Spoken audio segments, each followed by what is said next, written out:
బాగా గుర్తుపెట్టుకోండి, ఒక్క మాట దేవుణ్ణి అడగట్లా, కానీ ఎదురు దెబ్బ తగిలిందని దేవుడు నాకు అన్యాయం చేశాడు అంటున్నారు కదా. వచ్చిందని నన్ను దేవుడు వచ్చిందని దేవుడు నన్ను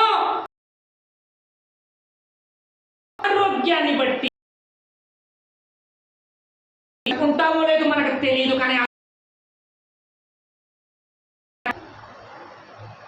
ఏం చేస్తామని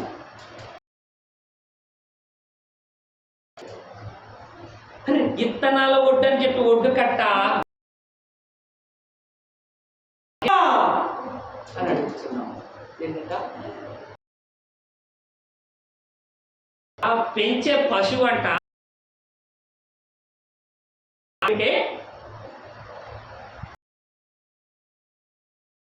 ఇచ్చాడు మనకి, మనం ఏం చేయట్లా.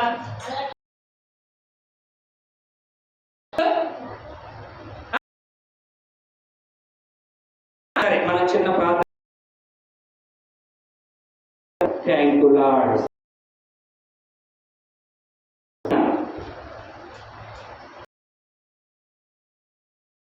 తండ్రి స్తోత్రాలు ప్రభువా,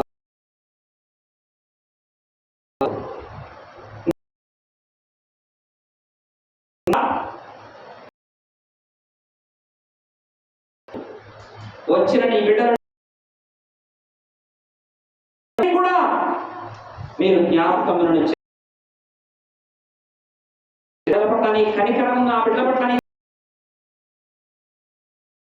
కష్టకాలమందు విమోచించి శాంతి సమాధానములతో నిలబెట్టి సమస్తములను మీరు దీవించి ఏర్పరచిన నీ తలాంతుల చొప్పున వాళ్ళందరికీ కూడా నీ శాంతి ప్రార్థన చేయమన్న ప్రతి బిడ్డలు కూడా వీడియో చూసి దేవాని ఆలయాల్లో కూర్చున్నట్లుగా దాసుని నోట నీ మాటలు మాట్లాడి అద్భుతాలు చూసి అన్ని వేళలలో సందర్భాలు కలిగిన నిర్ణయాలలో నీ దీవించి ఆశీర్వదించి మీ నామానికి మీరే మహిమ తెచ్చు తండ్రి.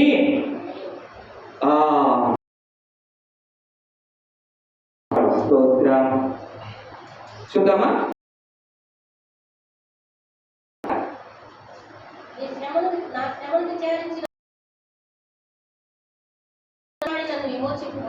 నా పక్షమున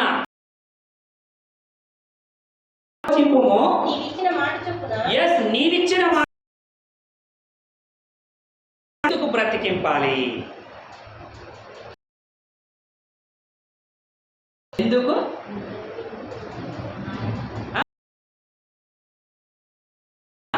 త్వరగా ఆన్సర్ ఇవ్వండి, మౌనముగా ఉండదు. నిన్ను బ్రతికించుటకే ఆయన ప్రాణమును, అందుకని అతను ఏం చేయాలి అప్పుడు అక్కడ నన్ను దేనికి బ్రతికింపమని అడగాలి. ఆయన దేనికి బ్రతికింపాలి అంటే నీ అన ప్రాణములను సైతము కూడా ఏం చేశాడు? ఏమని అడగాలి? నన్ను బ్రతికింపుమయ్యా. కానీ మనం ఏం చేస్తున్నాం? అడగట్లా. కానీ నీ గురించి, నీ కుటుంబం గురించి, బంధువుల గురించి నీ దేవుడు నీకేం చెప్తున్నాడు? ఇర్మియా గ్రంథం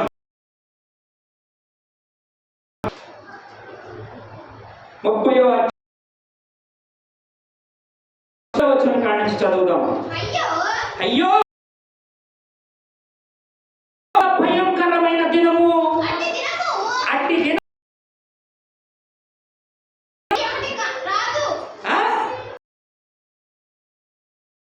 కాలం వచ్చింది అనుకుంటే, భయంకరమైన దినము అనుకుంటే క్షణము అనుకుంటే అదొకటి మళ్ళీ ఒకసారి రాదు. కానీ నది ఉద్దేశం ఏమిటి? దినము కష్టకాలంలోనే ఎందుకు ఉంటున్నాం? దినదినము నష్టకాలంలోనే ఎందుకు భరిస్తూ ఉంటాం? అయ్యో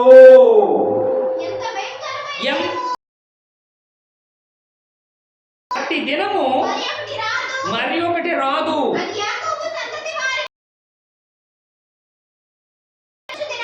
ఆపద తెచ్చు దినము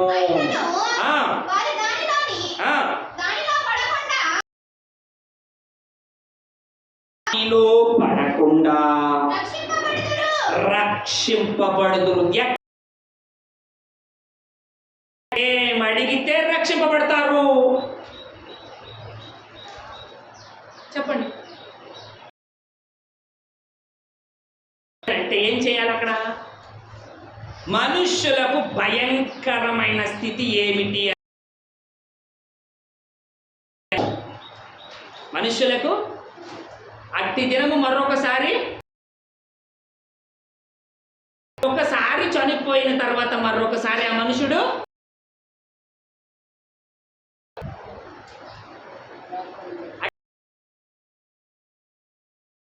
హల్లెలూయా.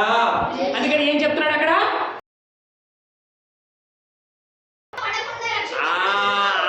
మరణములో పదే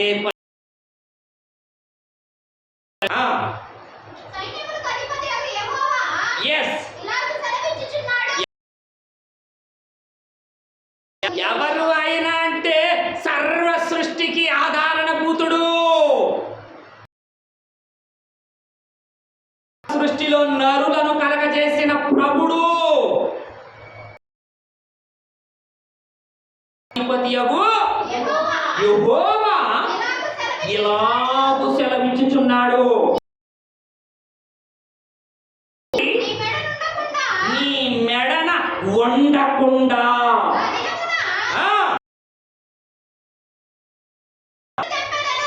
ఈ ఒక్క మాటకి ఆన్సర్ ఏమన్నా తెలుసా మీకు?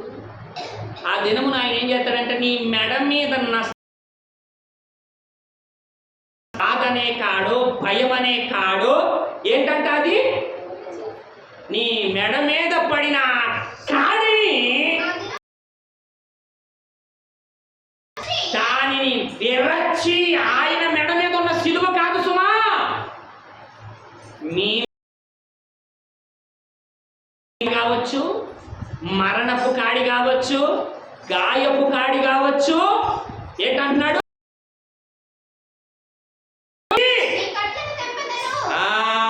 ఈ శ్రమ అనే కట్లంట, శాపము. ఏంటి అయ్యి? దినదినము మిమ్మల్ని ఒక రకంగా పెట్టి నలిపేస్తా ఉంటాయి. ఖచ్చితంగా తెంపి వేస్తారు అంటున్నాడు. హల్లెలూయా. చదువు.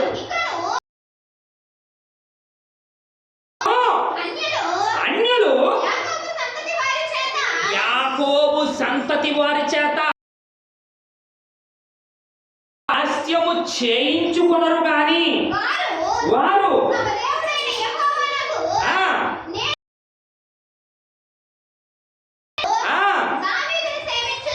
ఎలాగంట? ఒక్కసారి ఏంటది?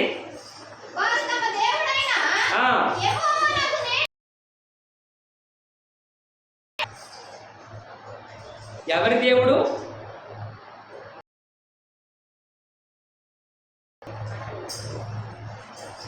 చెప్పు, ఎవరి దేవుడు?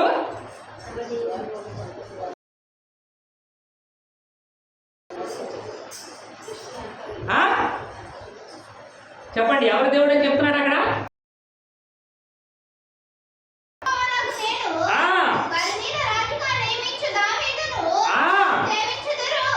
ఇప్పుడు అక్కడ పెట్టి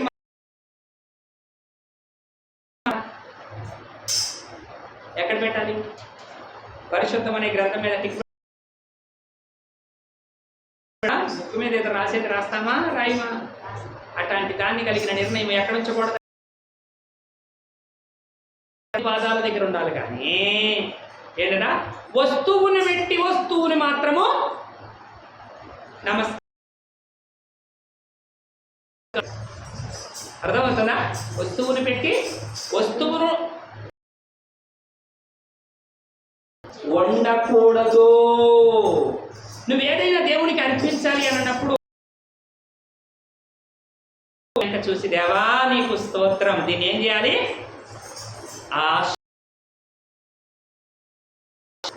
ఆయనని అడిగే వారమై ఉండాలి. కానీ మీరందరూ కలిసి నిర్ణయం ఏంటంటే పెట్టిన ఏంటది? చెప్పండి. పెట్టిన వస్తువుకి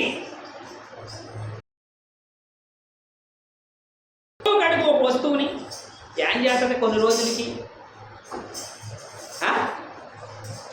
ఏం చేస్తుంది కొన్ని రోజులకి?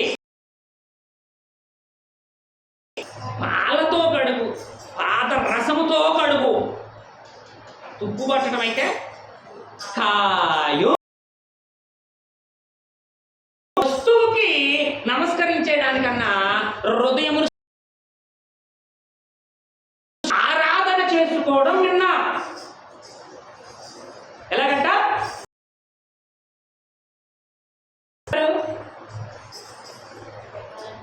చాలా మంది ఏం చేస్తారు? రూపాయి బిళ్ళలో చోట పడేయండి, ఏమవుతాయి చూద్దాం. పట్టిపోతాయి, ఒకటికొకటి అంటుకుపోతాయి. అవి కూడా కొట్టుకుపోతాయి. హల్లెలూయా.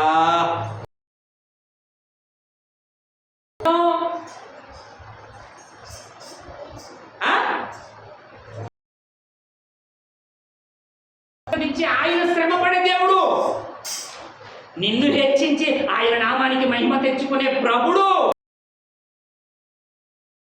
చదవండి కంటిన్యూషన్.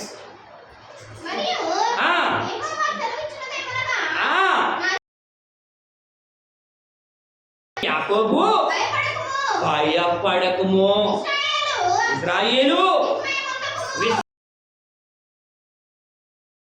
ఎవరు? సేవకులు అనేవాళ్ళు చాలా మంది ఉన్నారు అక్కడ. సేవకుడు అనేవాడు ఒక్కడే ఉన్నాడు. అంటే ఒకడికే చెప్పాడు అనే మాట వస్తుందని మీరు అక్కడ ఏం చెప్తున్నాడు? అక్కడ ఇజ్రాయేలు అన్నాడు. అక్కడ ఇజ్రాయేలు అంటే ఎలాగంట? ఆయన ప్రజలు ఏం చేయాలి? ఏం చేయాలి? అందుకే నేను విరిచి వేస్తాను, లేదా నీ మెడ మీద ఉన్న భారము లేకుండా దేవుడు ఏం చేస్తున్నాడు? తీసే. లేదా నీ గుణం ఎలా ఉంది, లేదా నీ హృదయం ఎలా? రోడ్డు వేసాం, వంకర్లుగా వేసేసాం. ఆలోచిస్తున్నాం, వంకర్లుగా వెళ్ళిపోతున్నాం. వంకర ఉన్న చోట ఒక స్పీడ్ బ్రేకర్ వేస్తారుగా, ఆ మాంసంగా నువ్వు పడిపోతావనేగా. నిన్ను విచారించి ఎత్తిపట్టి మాట్లాడుతున్నాడు అని అంటే నువ్వు సరిగ్గా ఉండాలనేగా.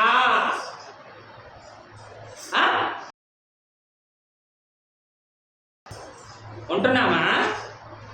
చెప్పండి, ఉంటున్నామా? అనుక్షణం భయపడుతున్నాం.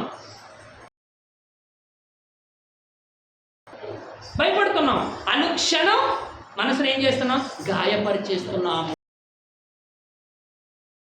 మాట ప్రత్యామ్నాయం కలిగిన ప్రాయశ్చిత్తముతో అడగవలసిన మాటని దేవుణ్ణి అడక్కోకుండా జరిగిన నష్టాన్ని మాత్రమే దేవుడే అనొచ్చా? చెప్పండి. దేవుడు అన్యాయస్తుడా?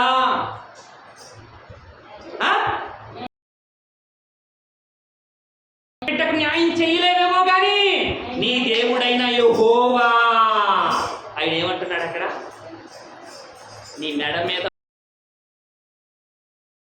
ఉండకుండా, భారం ఆ బిడ్డ మీద ఉండకుండా దాన్ని విరుస్తూ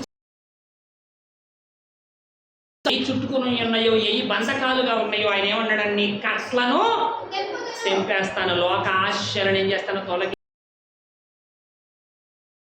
చూద్దాం కీర్తన గ్రంథం.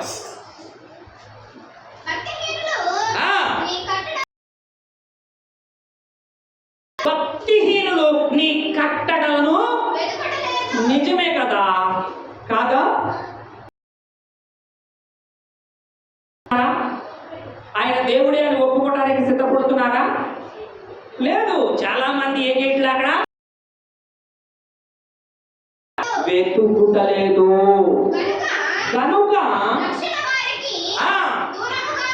నిజమేనా కాదా ఈ రక్షణ?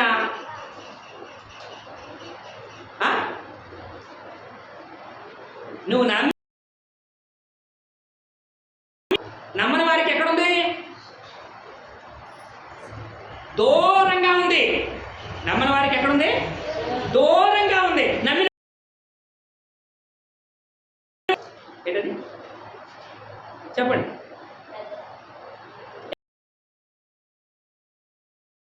అప్పుడు నువ్వేం చేయాలి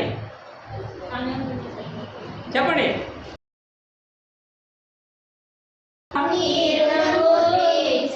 సమీపముగా ఉన్నప్పుడు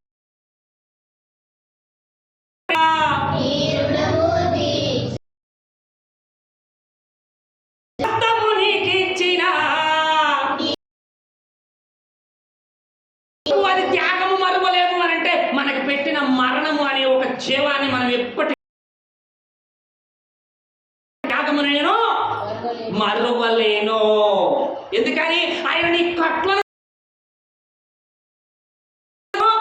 ఆయన నీ శ్రమను తీసివేశాడు. ఎందుకని? ఒక్కొక్కటిగా ఒక్కొక్కటిగా ఒక్కొక్కటిగా ఏం చేస్తాడు ఆయన? ఖచ్చితంగా చేసుకొస్తాడు. కానీ మనమే రైట్ ఏంటది? బాధ్యతను తీసుకోవట్లా. జరిగిన నష్టమే దేవుడు చేశాడంట. వస్తువు ఇచ్చినా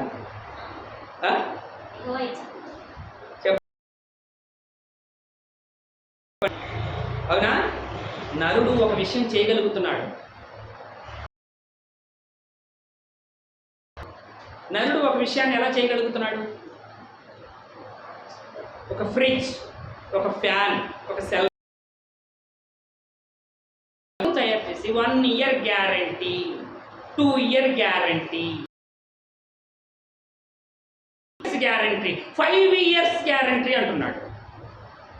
తెలుసా మీకు?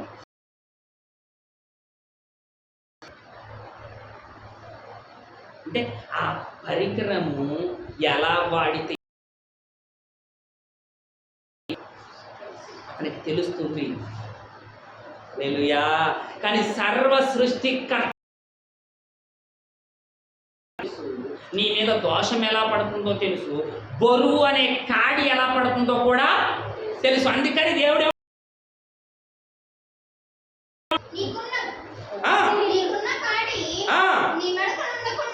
నీకున్న చేసుకున్నావు, అది నీ మెడను ఉండకుండా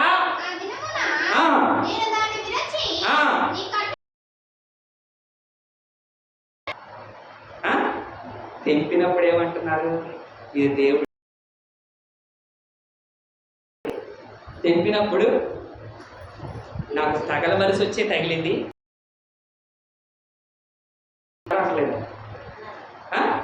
నేను గప్పుకుని అక్కడ కళ్ళు మూసుకున్నాను, ఎదురు దెబ్బ నాకు తగిలింది.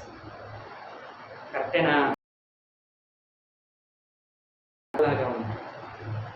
ఏం జరిగితే జరిగింది నష్టమైనా కానీ ఒక్కలాగానే నీ పశువు దీవించబడాలి అంటే ఖచ్చితంగా ఆ బాధ్యతను మనం స్వీకరించకపోతే టయానికి బయోమెట్రిక్ చేస్తున్నామా ఇంతేదా?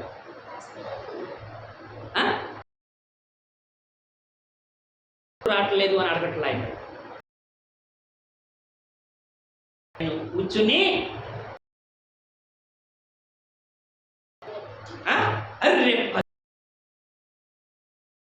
అనుకోండి, మేకలను అనుకోండి, గీతలను అనుకోండి, గాడిదలను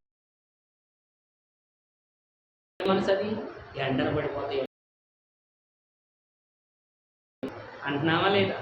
ఆ ఆలోచన మనకు వస్తుందా రా? మన ఏం చేశాడు దేవుడు?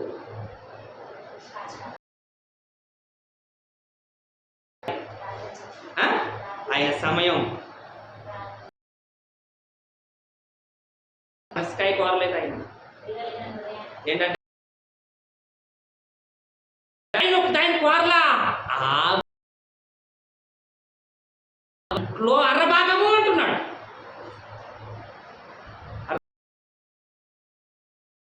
ఏమంటున్నావు? 7 కొమ్ముల గొర్రెపో 7 కొమ్ముల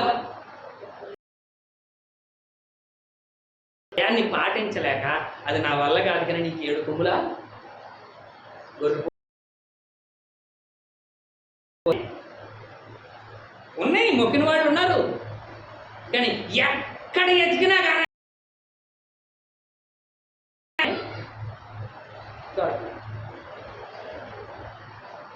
అర్థమైనా? ఒక పూజారి ఏం చెప్పాడు అనంటే అక్కడ, ఒరే ఎక్కడికి నీకు ఆ 2 దొరకవు కానీ 7 జుట్లు ఉన్న కోడి పుంజుని పెట్టరా నువ్వు. అర్థమైందా మీకు ఇప్పుడు?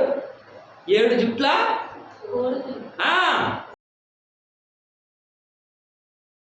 ఇక ఎన్ని రోజులు చూసినా ఆ మేక దొరక పెడతలా నేను తినాలి. ఇప్పుడు దాన్ని ఏం చేయాలి?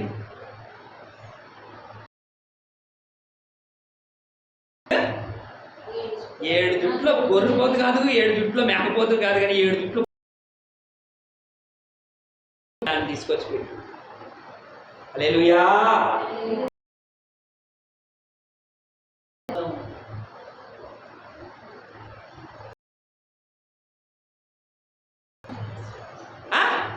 విశ్వాసంతో వెంబడించుట ఆశీర్వాదం అంట. కానీ నీ దేవుడు ఏమంటున్నాడు అంటే, నీ కట్లను నేను తెంపివేస్తాను అనుకున్న వాడిని, ఈ గ్రంథాన్ని అనుకున్న వాళ్ళు, పాటించిన వాళ్ళకి, చదవని వాళ్ళకి ఉంది. నీకు దగ్గరగా ఉందంటే కారణం ఏంటి? చదువు అక్కడి నుంచి.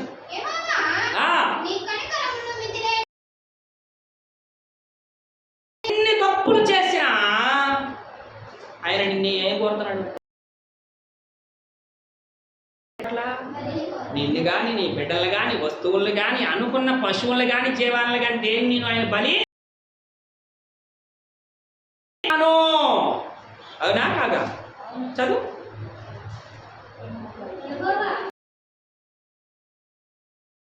నీ న్యాయ విధులను బట్టి నేను చేసిన పాపములను కాదు సుమా. ఏంటది? కాదు సుమా. నేను మాట్లాడిన బూతుల్ని బట్టి కాదు సుమా అని అంటే, నీతి మనలో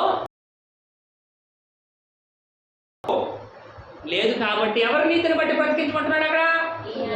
నీ న్యాయ విధులను బట్టి నన్ను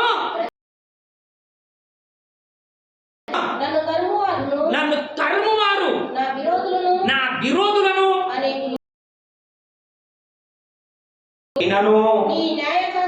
నీ న్యాయ శాసనములను నుండి నేను దేవా. ఏంటది? ఎంతమందిలో ఉన్నా నువ్వే దేవుడు అని చెప్తున్నాను దేవా. అందుకని నీ న్యాయ విధులను బట్టి నేను. అవునా కాదా? ఎందుకు బ్రతుకున్నాము దేవుడు నేను చెప్తున్నాను. చాలా చోట్ల చెప్పట్ల మీరు భయం వేసేస్తుంది. ఏంటది? చాలా చోట్ల చెప్పట్ల భయం వేసేస్తుంది.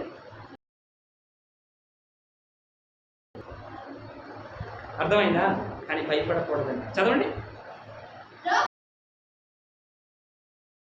ద్రోహులను చూచి నేను అసహించుకుంటే ఈ ఒక్క మాట, ఈ ఒక్క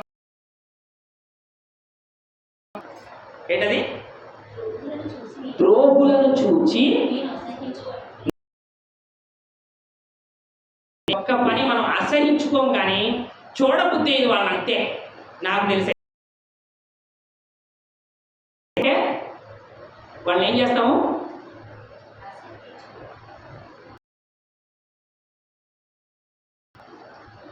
అసహించుకోను. మళ్ళీ వాళ్ళు రోడ్డు మీద పడినప్పుడైనా మళ్ళీ కనిపి ఉన్నవాడిని అదుకో అంట. అందుకని మళ్ళీ రోడ్డు మీద పడినప్పుడు లేదా కింద పడినప్పుడు రోడ్డు మీద ప్రేమను బట్టి ఖచ్చితంగా బాగానే ఉన్నంతసేపు మనకు అక్కర్లా. ఎందుకని వాళ్ళకి ఏమై ఉంది, దూరముగా ఉన్నది. హల్లెలూయా. అందుకని మనం ఏం చేయాలి, చదవండి చదవండి.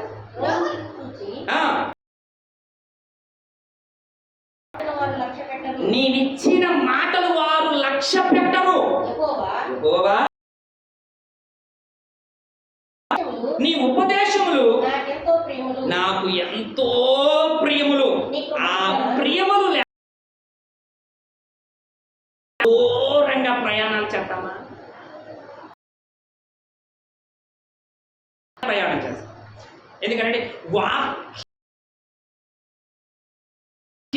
బలంగా ఉంటుంది, అక్కడ శక్తితో ఉంటుంది. హల్లెలూయా. చెప్పండి చెప్పండి, దూరం ఎందుకని ప్రయాణం చేస్తాము?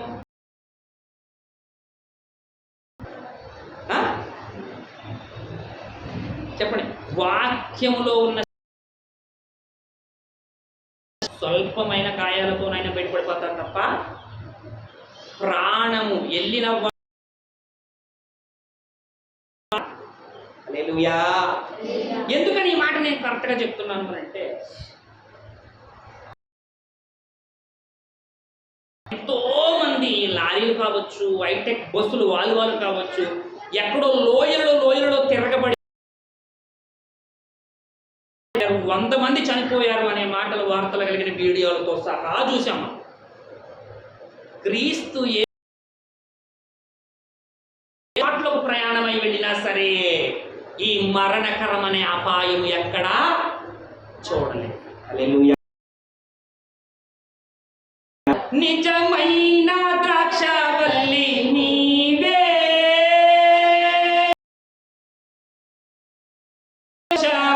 నీలోనే అనే మాట ఎందుకు వచ్చింది అనుకున్నారు? అక్కడ ఎందుకు వచ్చింది అనుకున్నారు? ద్రాక్షవల్లి నీవే, నిత్యమైన సంతోషము అది నీలోనే. అంటే చూడగలిగంగా నిత్యమైన సంతోషము. ఆ నిత్యమైన సంతోషము అనే మాట నేను ఎలా చెప్పగలుగుతున్నాను అంటే, నేను జంక్షన్ తీసుకున్నాను, టైం అయిపోయింది, చాలా స్పీడ్గా వెళుతున్నాను. మన సెక్యూరిటీ కాదు, అక్కడ ఆ ప్రదేశంలో ఉన్న సెక్యూరిటీ నాకు ఒక దారిని ఏర్పరిచారు. ఒక ఊరిని వెళ్తానికి, ఒక ఊరిని వెళ్తానికి, అట్లా 4 దారులు. సరే, నా డబ్బాలయం క్లియర్గానే ఉండే, నేను ఆ స్పీడ్లో ఆ డబ్బాల్లో దూరేశాను. డామును ఉద్దేశం ఏంటది? నిత్య జీవం కలిగింది. నేను ఎక్కడికి ప్రార్థనకే వెళుతున్నా. నా ఫోన్ వెళ్ళి ఇప్పుడు దూరాన్ని పడింది, నా ఫ్రెండ్ వెళ్ళి పక్కన ఎక్కడో పడ్డాడు, నేను ఎక్కడో పడ్డాను. అయినా నా ఫోన్లకి ఏం జరగల, అయినా మాకేమి జరగల. తప్పు అనుకున్న వాడిది మాత్రం చక్రం తిరిగిపోయింది. అడ్డం వచ్చిన వాడిది మనం స్ట్రైట్కి వెళ్ళి ఉద్దేశం కదా. ఏం చేయాలి? నిజం ఆ మాట ప్రేరికి వెళుతున్నానంటే, అయ్యా మార్గాన్ని నాకు నన్ను చేర్చు ఆ స్థలానికి. ఏం చేయాలి? అపాయం అర్పించదు కానీ హృదయపూర్వకంగా అర్పించకోకుండా. నాకేం జరిగింది? అట్లా జరిగింది. రకరకాల అంశాలను ఎత్తుతారు. నేను వాళ్ళని ఎందుకు ఎత్తాను మరి? ఇప్పుడు ఏళ్ళు ఎందుకు ఎత్తుతున్నాను అంటే పదం దీక్షతో ఉంటారు వాళ్ళు. ఏంటది? పూర్ణ దీక్షతో ఉంటారు. ఉన్నవాళ్ళు వెనక్కి, చాలామంది వెనక్కి రారు. తెలుసుకోవాలి. నిజమైన ద్రాక్షావల్లి అని అంటే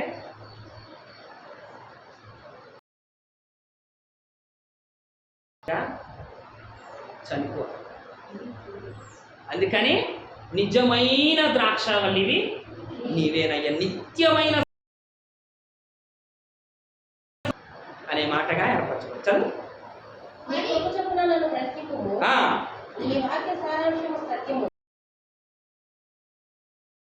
నీవు నియమించిన న్యాయ విధులు అన్నీ నిత్యము నిలుచు.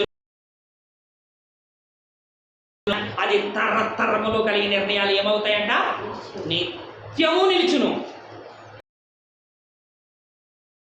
మనం ఏమై ఉండాలి? జస్ట్ చిన్న పాత్రధారులమై, ఇర్మియా గ్రంథం. మరియు యెహోవా సెలవిచ్చినది ఏమనగా,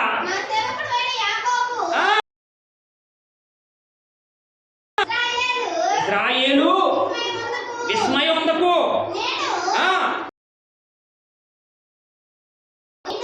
నిన్నును చెరలోనికి పోయిన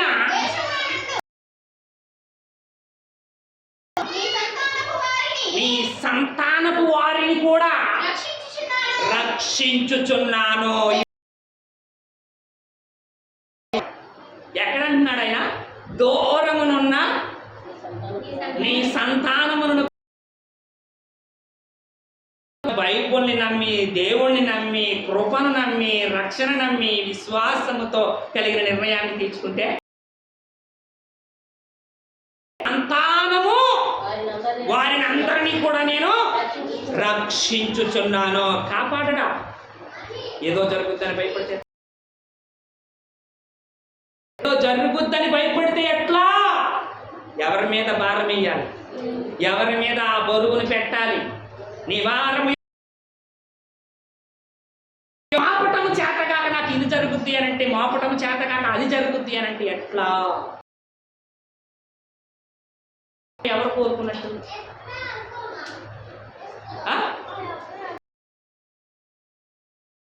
ఎవరు కోరుకున్నట్టు? అందుకని ఆయన అనే మాట ఏంటంట, నిన్నును నీ సంతానం రక్షించుచున్నాను. అంటే కంటికి రెప్పవలే కాచుకొనుచున్నాను. అవునా? కలిగిన విశ్వాసం అనే ప్రార్థన ఎవరు చెయ్యాలి?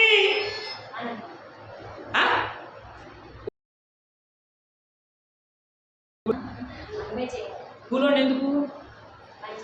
9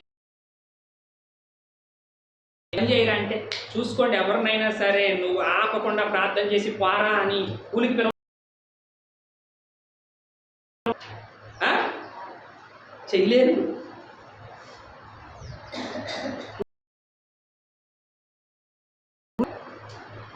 అర్థమైందా? కూలికి గట్ట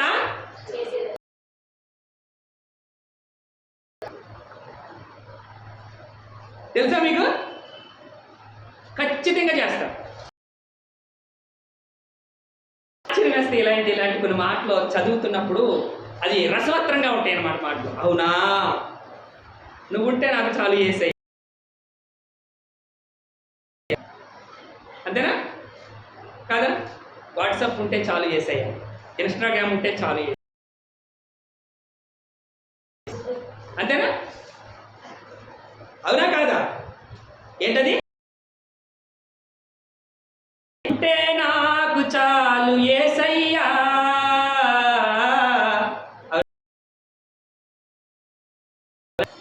చెప్పండి, వాట్సాప్ను చాట్ చేసే పిల్లలుంటే చాలు.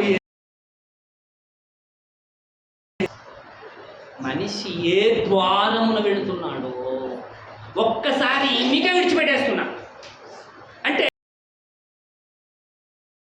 ఒక్క ఒక దురాత్మ నీ ఇంట్లో ఒక దారి నుండి దూరి 7 చూసుకుంటుంది. మాట్లాడటానికి కొనుక్కో ఫోను, తప్పే ఉంది. అక్కడి వరకు వచ్చిన నష్టం లేదా? అక్కడి వరకు వచ్చిన నష్టం ఇంకా చాలా ఉన్నాయి, చాలా. అందుకని ఏం చేయకూడదు? ఒక దురాత్మని ఇంట్లో ఒక దారుగా వచ్చి దూరితే 7 అంటే దానికంటే 1000 సముద్రములు కలిగిన 1000 సూర్యులు రక్షించుటకు వచ్చేసి నీ ద్వారాన ప్రవేశించాడు అని అంటే సమస్తమును ఆవరించేసినట్టు కాదా? ఎందుకు ఎత్తుకోవాలి? ఇప్పుడు చెప్పండి అర్థం. మీరు యూట్యూబ్లో ఎవరు చెప్పలా? సమస్తమును ఆయన ఆవరించేసి ఉన్నాడు, నేను పారిపోవటానికి. అందుకే 7 దారులు గుండా పారిపోవాలంటాడు. అక్కడ కూడా ఏమి దారి లేదు. అప్పుడు అది ఏమైపోవాలి అక్కడ? అందుకని అంటాడు, ఒక్క దారి నుండి కూడా వచ్చి సొరపడింది కూడా 7 దారులుగా పారిపోతుంది. అది నిన్ను కాచుకుంటా వచ్చినప్పుడు ఆయన పూతంత పెట్లో అవుతాడా?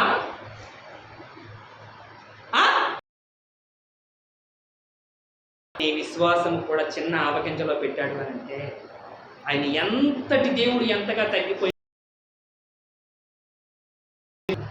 ఒక శిశువుగా పుట్టి ఏం చేశాడు?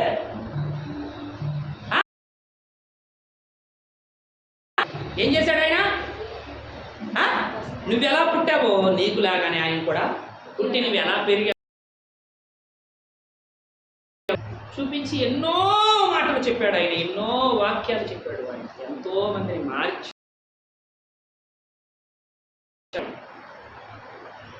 కానీ మనం ఏం చేస్తున్నాం?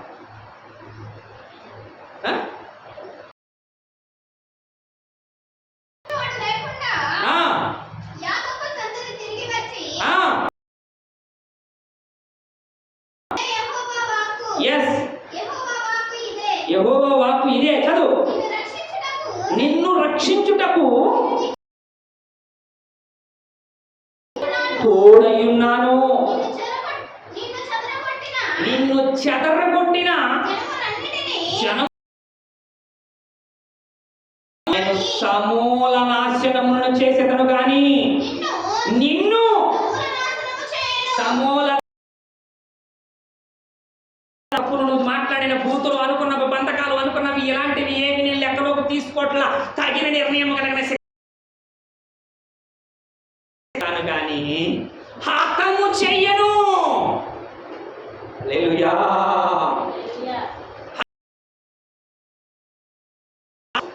చదువు. అయితే ఏమాత్రమును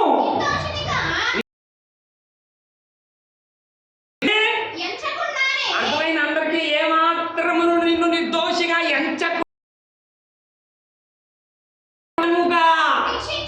ఏంటది? మితముగానే కొడతాను కానీ పెద్దగా కొట్టను. ఏంటది? ఎగ్జిబిషన్లో దొరికిన చేసిన కంపెనీ రిలీజ్ చేసిన 300తో కొట్టను. మీకు అర్థమైందా? మరి నెప్పొస్తే భయం ఎందుకబ్బా? వ్యాధి కలిగితే నాకు చెప్పలేదంటావు ఎందుకబ్బా? చెప్పవలసిన వాడు ఎవరికే? ఏంటది? చెప్పినా దాన్ని ఏమంటున్నాడు?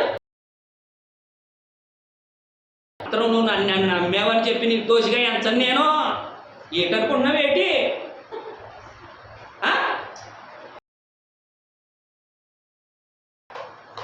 నువ్వు బైబిల్ పట్టుకున్నావని, నువ్వు వాక్యం చదివేశావని, పాట పాడేశావని దోషిగా మాత్రం నేను ఎంచను. ఏం చెప్తాను?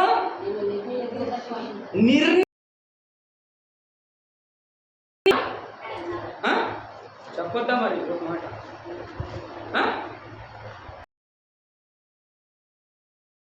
తగులుగా పక్కనే అక్కడ లేదట పలానోడు దగ్గరికి వెళ్తేనే వచ్చిందనడట.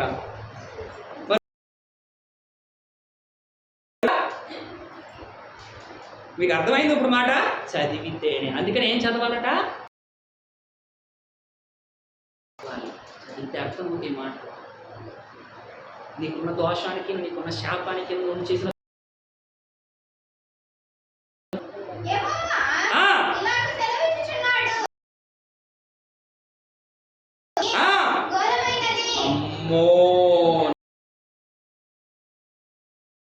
నీకు తగిలిందో అది ఏంటంట? నీ గాయము ఇదంటే బాధాకరమైనది, విస్తరింపగా శత్రువు కొట్టినట్లు. కూడా ఏమని పలికాడంట? నీ గొప్ప దోషమును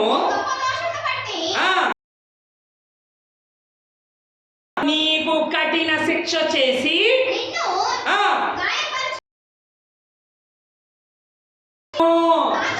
కాగా నీ పక్షమున వ్యాజ్యమాడే. ఆశ్చర్యకరమో! ఇది నాకు చదివితే కలిగిన నిర్ణయం, ఇప్పుడు కలిగిన నిర్ణయం కూడా నా సహోదరుడే గుర్తొస్తున్నాడు. ఒకసారి చదువుదాం ఈ మాటలో.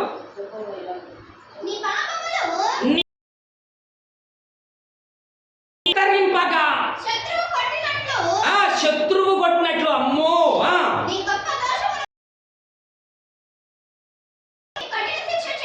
నేను నీకు కఠిన శిక్ష చేసి నిన్ను గాయపరిచి ఉన్నా. నీ పక్షమున ఇంకా ఎవ్వడు లేడు. నీ గాయములకు ఏంటంటే మందు నీకు లేదు. నీ స్నేహితులందరూ నిన్ను మరచి విచారింపరు. ఎట్టగు నువ్వు చేసిన తప్పే కదా. దారమటి ఇటుపోతా అటుపోతా పలకరించడానికే సిద్ధపడతారు తప్ప వేధించేవాళ్ళు ఉంటారు, వాళ్ళు ఉంటారు. అయినా వాటిని పట్టించుకుంటే ఇప్పుడు ఆ గాయం నుంచి మనం బయటికి రాలేము. ఎప్పుడైనా దేవుణ్ణి నమ్మి దేవుణ్ణి విసర్జించుకుంటే చాలా తప్పులు జరిగిపోతాయి, చాలా ఘోరాలు. హల్లెలూయా! అవునా కాదా? అందుకని కీర్తనకారుడు ఏమంటున్నాడు చూడండి. నిర్నిమిత్తముగా నిన్ను తరుముదురు. ఏంటంటే అది నీ వాక్య భయము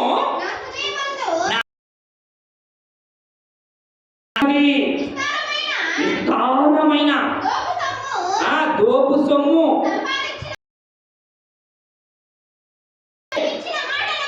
నీవిచ్చిన మాట వలె, నీవిచ్చిన మాటను బట్టి విస్తారమైన ధనములో బంగారములో ఎత్తుకుపోయిన దొంగ ఏమంటాడంట? అబ్బా అంటాడంట. అట్ట వాడు సంపాదించుకున్నది సంతోషపడతాడో అప్పుడు నేను నీ ఆజ్ఞలను బట్టి, నీ వాక్యములను బట్టి, నీ కట్టడలను బట్టి కలిగిన నిర్ణయాలతో నేను డబ్బు లేదని లేదు ఇక్కడ, పంట పండలేదని లేదు ఇక్కడ. అవునా? ఏమంటకూడదు. అందుకని దోపుడు సొమ్ముతో పోల్చి వాడు దోచుకుని వెళ్ళి కూడా ఎంత సంతోషంగా ఉంటాడో, నేను నీ ఆజ్ఞను బట్టి కూడా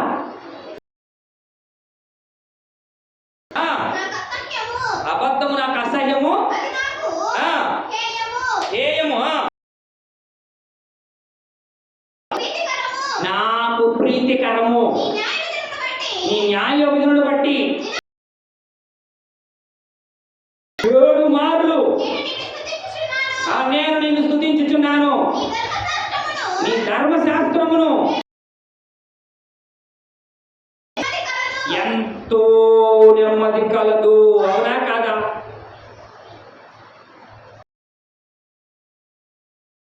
ప్రార్థన చేసుకోకపోతే భయమేలా నీకు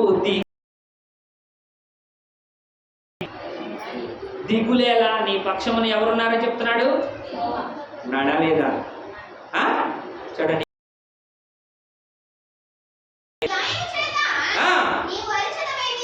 ఏంటది? నీ గాయము చేత నువ్వు అరచదవేమి?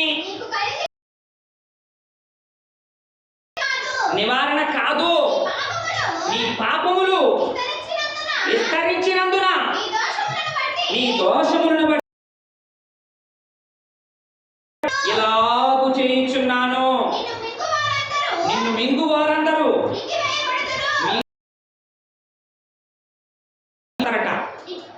నిన్ను మింగు వారందరూ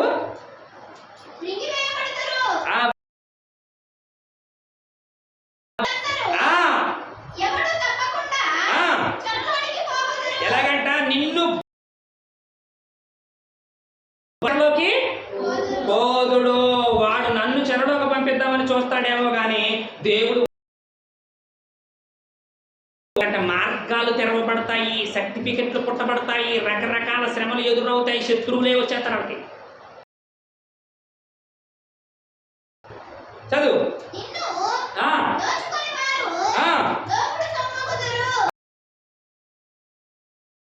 మోగుదురట. అపహసించు వారందరూ కూడా పడుతురట. ఎవరిని లక్ష్య పెట్టని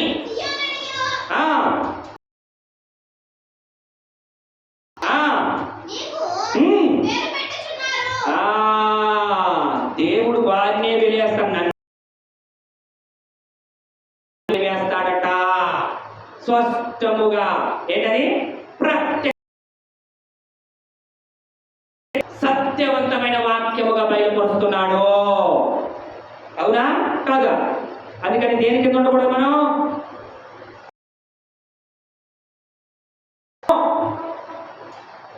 చెప్పండి.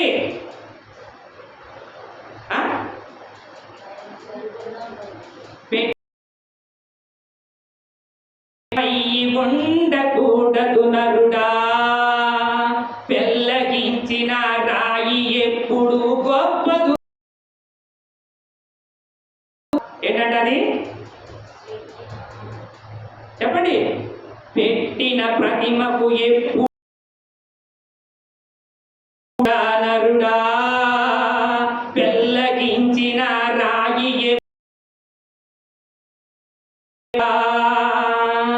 నీవు జాలిపడి దండము పెడితే నిన్ను నీకుగా కింద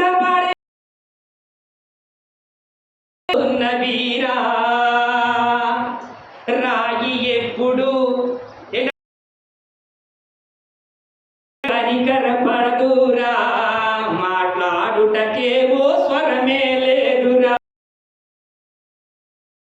పెట్టమాని పూజారులు చెప్పెనురా, గుండె మోగటల్లావని ప్రజలే పలుకుచున్నారురా.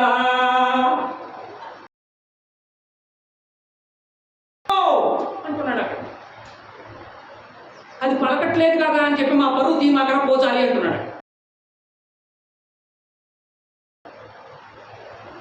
అర్థమైందా?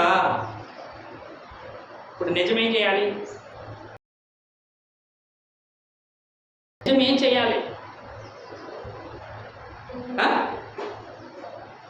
నిజము 1000 అడుగులో, 50 అడుగులో, 100 అడుగులో, 25 అడుగులో, అదే ప్రజలందరూ కూడా మోసే ఎక్కడికి పోయాడో నాకు కనపడలేదు, నాకు రాలేదు, మీ శవల్లో ఉన్నాయి, మీ మెడల్లో ఉన్నాయి, అన్నీ కూడా వలసి ఇచ్చేస్తే బంగారం కలిగిన పెట్టుకుంటే ప్రతిమలు అబ్బా బంగారం సూపర్గా ఉందని ఎవడైనా మాట్లాడతాడు. కొనే రాయిని చెక్తే ఎవరు చూస్తాడు?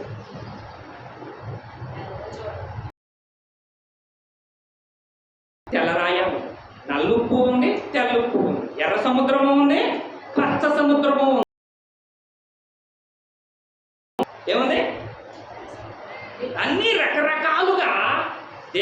సృష్టించినవే. దేవుడు సృష్టించినవే.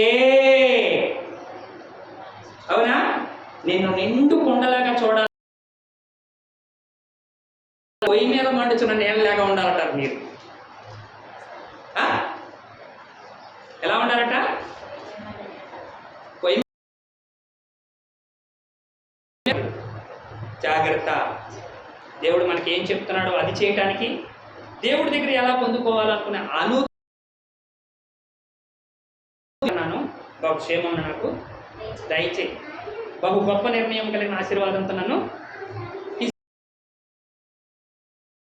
జయాన్ని విజయాన్ని నాకు అందించు ప్రభువా అని ఖచ్చితంగా గొర్రెలు తోలికి వెళ్తున్నాం. ఏం చేయాలి? పగల ఆహారం దొరకడానికి నాకు సహాయం దయచేసి, నాకు నెమ్మదిని దయచేసి. ఉరకూడదు, నాకు ఆగలేదు అంటే అయ్యా ఇది నీ మాట చెప్పున నాకు నీ ఆశ్చర్యం. అందుకనే గొర్రెల కాపరిని కలిగిన దావీదు జ్ఞానవంతులు కలిగిన అన్నదమ్ములను ఎవరిని ఇష్టపడిన దేవుడు. అర్థమైందా మీకు?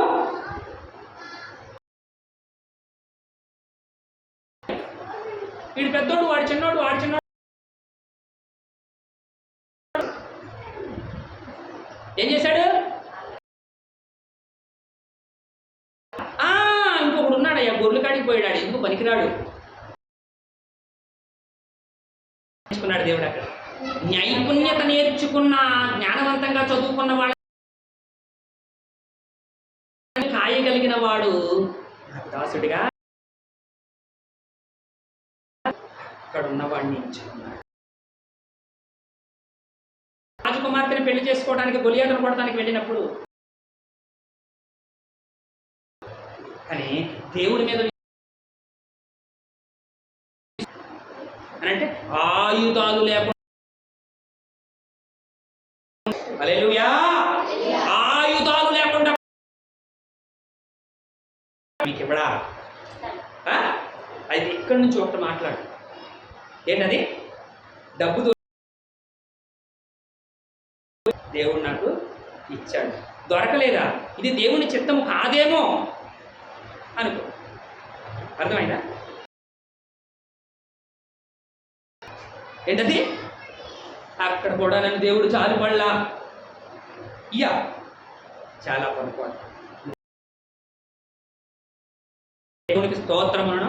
అనారోగ్యమైనతం అంటే ఎలా అలవయ్య బాబు, నువ్వు కూడా నాకు ఏం చేసి పెట్టావు అదేనా? బైబిల్ వాక్యము సారవంతమైన కలిగిన నిర్ణయం మీకు నేర్పేది అదేనా? మీరు చదివేది అదే. జాగ్రత్త. నోరు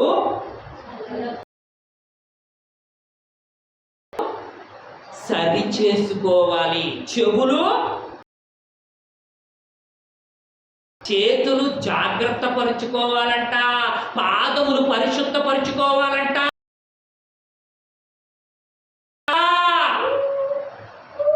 అర్థమైందా? పడి జీవించాలని